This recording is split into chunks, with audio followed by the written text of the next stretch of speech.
Market to Market is everywhere you are. Subscribe to Market on YouTube, find us on the PBS video app to stream on demand, and add our 3 podcasts on your favorite podcasting app. So this here is my CRP. There's about 95 acres. Melanie Aldrich, a southern Minnesotan who previously farmed, stopped renting her land in 2015 and enrolled it in the federal government's Conservation Reserve Program. Aldrich had grown tired of wondering every year which area farmer might rent the ground. It was kind of a guaranteed income and really just a simple, I didn't have to worry about, is the farmer going to rent it next year? She signed a 10-year contract which began in 2016 and is planning to reapply when it expires in 2026, assuming the payments remain competitive. But she says more farmers in the area prefer to plant crops or graze livestock.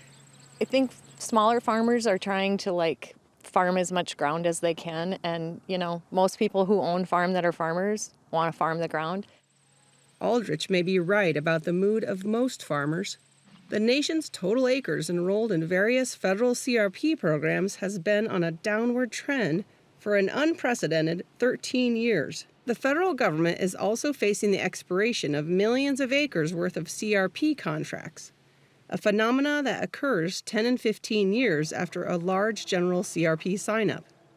Before the current year, you were at 20.5 million acres, so if your goal was to get to 27 million acres by the end of 23, you had to add about 6.5 million acres to get there, plus you had 9 million expiring. That's 15 million acres that you need to be looking at. So almost 75% of what you had enrolled in CRP. It's a pretty daunting task. Most experts agree the primary factor in a landowner's decision to try to enroll comes down to commodity prices. The peak in total CRP acres came in 2007, when the nation had 36.8 million acres enrolled. But when corn prices surpassed $7 a bushel the following year, then a historic high, farmers began placing fewer acres in conservation programs.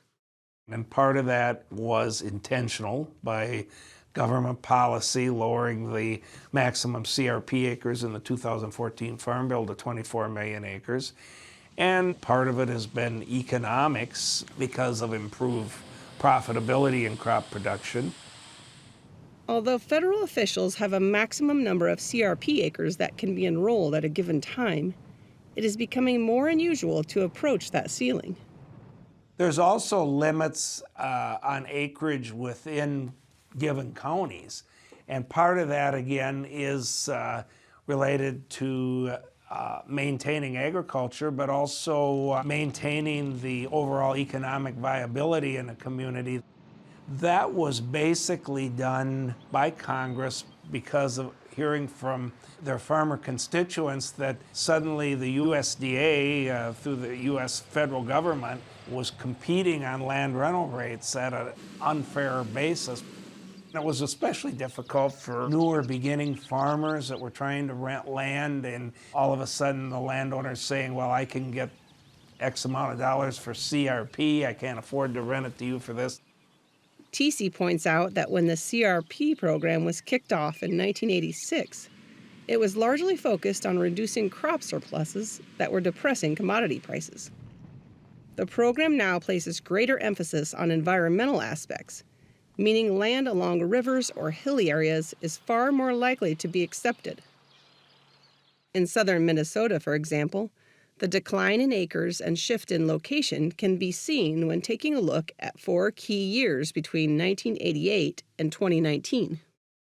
The biggest increase we've seen in the last couple of years in CRP acres has tended to be in the plain states and mountain states, whereas states like Minnesota and Iowa and Midwestern states have seen their CRP acreage going down. Interestingly, in 2018, specialized grassland CRP acres only made up about 2% of the total U.S. CRP acres, and now it makes up 18%.